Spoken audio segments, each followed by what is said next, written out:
Tampaknya akhir Maret sampai awal April memang adalah salah satu waktu terbaik untuk mengunjungi Jepang. Karena saya mau kasih lihat ini di jalan biasa di kota Tokyo, sakuranya mekar sepanjang jalan ini. Sakuranya sudah warna pink.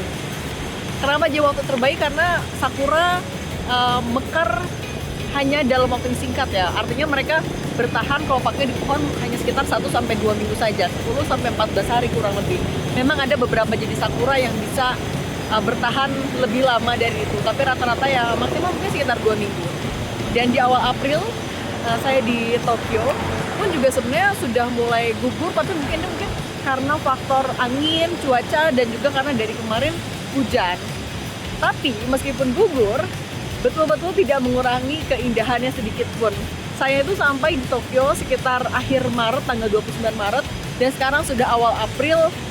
Warna bunganya beda aja. Ketika saya datang warnanya masih putih, masih awal-awal mekar. Sekarang udah mulai warna pink. Dan meskipun gugur, tadi saya bilang tidak mengurangi keindahan, karena ketika kita jalan sepanjang jalan yang full sakuranya mekar kayak gini, kita jalan dengan sensasi ada kelopak-kelopak sakura yang jatuh. Kemudian juga lihat, ini halaman salah satu gedung, jadi ada banyak warna pink-pinknya. Kemudian juga tanamannya juga banyak yang berjatuhan di tanaman, jadi warna kontras antara hijau dan pink, betul-betul menambah keindahan. Dan tidak hanya turis ternyata, tapi juga warga lokal. Kalau saya lihat tadi, yang kalau sekalian lewat nih, sekalian juga foto-foto karena memang indah banget. Dan ternyata fun fact-nya adalah Jepang itu di situs semacam BMKG-nya ya, mereka juga memperkirakan, atau ini bisa dilihat juga sama turis, kapan waktu terbaik untuk melihat sakura. Jadi kalau misalnya turis mau memperkirakan waktu termasuk tempatnya, mereka itu ada. Dan di Tokyo ini ya salah satu jalan dekat hotel saya, betul-betul indah sekali.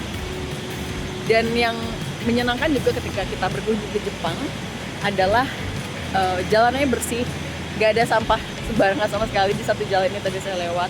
Kemudian semuanya, warganya juga rapi, disiplin, tertib mengikuti lampu lalu lintas, nggak ada nyebrang sembarangan meskipun sepi. Kendaraan juga nggak ada yang melintas begitu saja melewati lampu merah meskipun jalanan kosong. Dan kalau sekarang di awal April, cuacanya juga masih enak banget, dingin banget enggak, karena suhunya kisaran di belasan, paling panas mungkin sekitar 20 derajat Celcius. Makanya di beberapa waktu coat masih tetap diperlukan ataupun baju hangat. Dan dari kemarin hujan di Tokyo dari pagi sampai malam. Kalau hari ini prediksinya sekitar siang sampai sore. Jadi mungkin kalau Anda mau berkunjung ke Tokyo atau ke Jepang di akhir Maret sampai awal April, tetap bawa coatnya. Jangan lupa banyak foto-foto dan bawa payung. Jadi Permadi, Tokyo, Jepang, untuk Kompas TV. Saudara, kecepatan informasi dan akurasi data adalah komitmen kami. Satu langkah lebih dekat, satu langkah lebih terpercaya. Saksikan Sapa Indonesia Malam di Kompas TV Channel 11 di televisi Anda.